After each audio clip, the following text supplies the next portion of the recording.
सूरत में राज्य के गृह मंत्री हर्ष संघवी के हाथों सेल्फ बैलेंसिंग ई बाइक का लोकार्पण।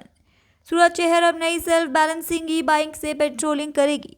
एएमएनएस इंडिया की सीएसआर पहल प्रोजेक्ट ग्रीन के तहत दी गई सेल्फ बैलेंसिंग ई बाइक। गृह मंत्री हर्ष संघवी ने खुद चलाई सेल्फ बैलेंसिंग ई बाइक।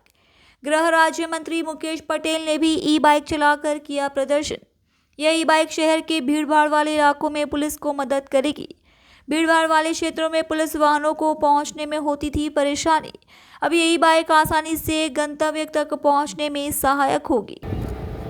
एएमएनएस ना सीएसआर प्रोजेक्ट માટે સુરત પોલીસે એક ટેકનોલોજી ઈ બાઇકિંગ કે પછી ઈ મોબિલિટીમાં એક ખૂબ જ મહત્વનો નિર્ણય લઈને એએમએનએસના ગ્રીન પ્રોજેક્ટ અંતર્ગત ફિગો આ ઇલેક્ટ્રિક સેલ્ફ બેલેન્સિંગ બાઇકની જે વ્યવસ્થા કરવામાં આવી છે આ આજના ટેકનોલોજીવાળા યુગમાં સ્માર્ટ પોલીસિંગ માટેનો એક ખૂબ જ મહત્વનો પગલું એ સુરત પોલીસ દ્વારા ભરવામાં આવ્યું છે અને ખૂબ સરસ 25 આ સેલ્ફ બેલેન્સિંગ બાઇક આપણે સુરત પોલીસે એએમએનએસની મદદથી મેળવેલા છે।